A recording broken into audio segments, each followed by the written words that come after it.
வணக்கம் நண்பர்களே, நேத்திய பதிவில் பிம்பிளை பற்றி சொல்லியிருந்தனால இன்றைக்கி அக்கறையாக எழுந்திரிச்சோடனே தண்ணியை குடிச்சிட்டு அதுக்கப்புறம் தண்ணி மாதிரியே இருக்க எனக்கு பிடிச்ச டீயும் குடிச்சிட்டேன். ஒரு ஞானம் வந்துச்சு பாருங்க. இப்போ எழுத வேண்டியதெல்லாம் எழுதி முடிச்சுட்டு கேமராவை ஓப்பன் பண்ணால் வியூஸ் செம சூப்பராக இருக்குது. அதனால தான் இந்த ஃபோட்டோவை எடுத்து அப்படியே நேற்று போட்ட ஒரு பதிவில் தம்ப்நெயிலாக போட்டு வச்சிட்டேன். எப்படி ஐடியா? எனக்கு அப்புறம் பிறந்தவன் எனக்காக மேகி செஞ்சு கொண்டு வந்திருந்தான். ஆப்போசிட்டில் பார்த்தா என்னை பெற்றவங்க வெங்காயத்தை வெறி கொண்டு வெட்டிட்டு இருந்தாங்க. அவங்க கிட்ட இருந்து வெங்காயத்தை வாங்கி இந்த மேகி கூட வச்சு சாப்பிடும்போது டாப் நாச். நம்ம வீட்டுக்கு சொந்தக்காரனா வந்த இந்த பிம்பிளை எட்டி தொண்டையிலேயே மிதிச்சு அமுச்சுட்றணுங்கிறனால இந்த க்ரீமை போட்டேன். நம்ம கூடையே மென்மேலும் வளர்ந்துட்டு இருக்க நம்ம முடியை பார்த்துக்கிறதுக்காக இந்த தயிரை போட்டேன். எப்படி அவதாரோட அண்ணன் மாதிரி இருக்கனா? இந்த கேப்லயே எங்க அம்மா இந்த சைடு காளான் பிரியாணியா, அந்த சைடு 5 முட்டை செம குஜாலா இருக்கு. இந்த மூஞ்சிக்கும் இந்த முடிக்கும் சேர்த்து இந்த ஐஸ் தண்ணியில குளியல் போடலான்ட்டு ஐஸ் தண்ணியெல்லாம் நல்லா ரெடி பண்ணி வச்சுட்டு ஃபர்ஸ்ட் டைம் மூஞ்சியை உள்ள ஓடுறேன்.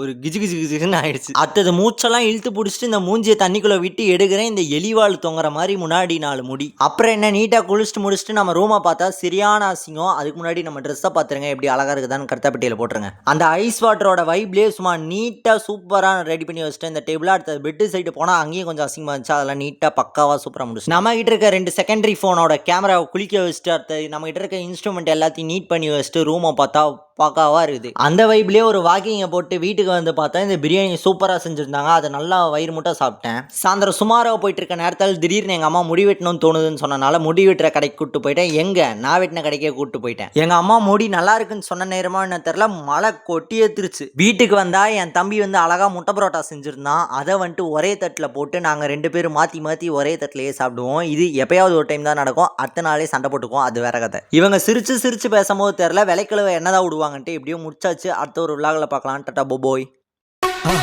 மறக்காம சர்ப்ரைஸ் பண்ணுங்க.